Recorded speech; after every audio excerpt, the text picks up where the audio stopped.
Thank you, Chairman Davis. I represent California's 10th congressional district in the California Central Valley.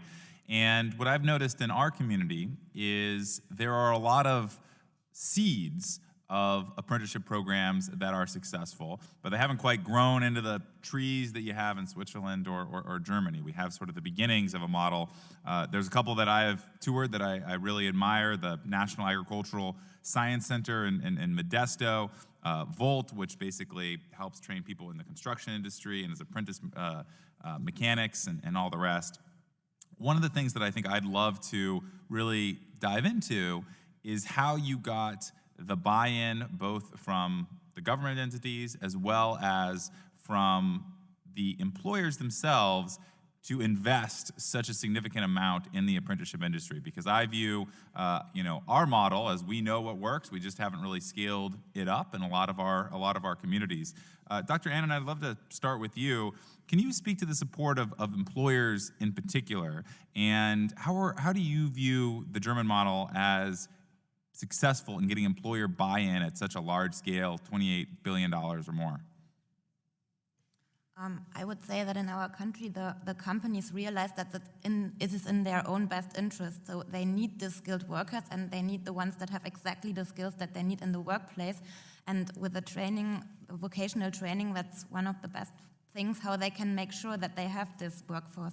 And we need skilled workers especially. I mean, we have a demand in a variety of, we also need higher educational qualified people, but I think we've got a big need, especially for skilled workers in a lot of fields. And I think companies have realized that this is a good chance for them to actually provide these people for themselves and to train them exactly adjusted towards their needs. And so they've got a high motivation. It's in their own best interest, I think. And for the government as well, I mean, it's if I may quote Kennedy here, there's nothing more expensive than education, which is no education. So if you don't educate the people, afterwards you have way more cost when the people get unemployed. So that's why it's also in the interest of the government to invest in education, to make sure that people get an employment afterwards. Thank you.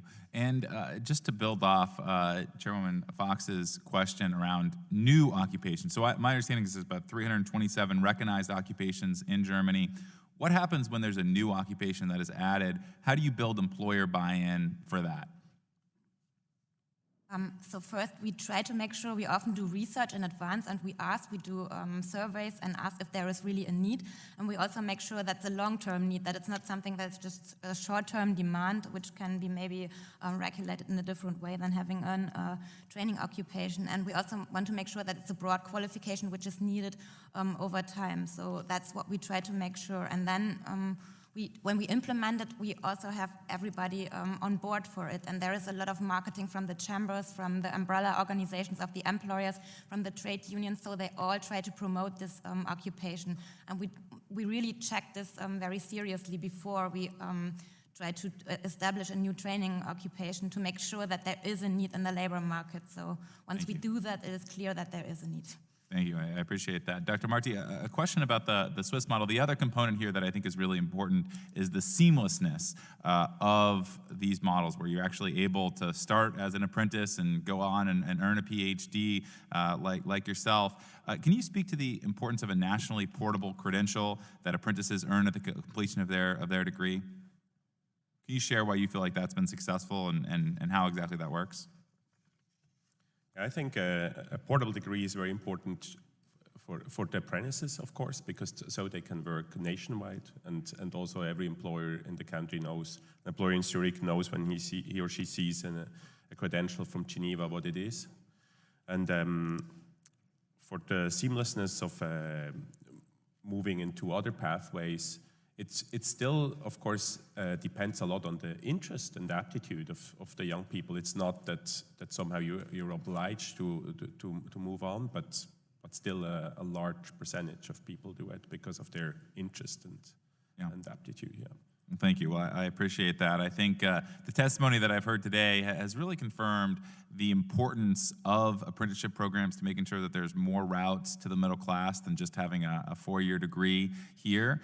And I think the next steps are for us to make sure we can understand how to increase investments towards these apprenticeship programs, how we can create some of those seamless certification programs that have been successful in Switzerland and in Germany, and how to really make sure that we're bringing on our business and industry community to have some skin in the game as well. So thank you so much for all your time, and I yield back the remainder. Thank you very much. Mr. Timmons? Thank you, Madam Chairwoman. Thank you.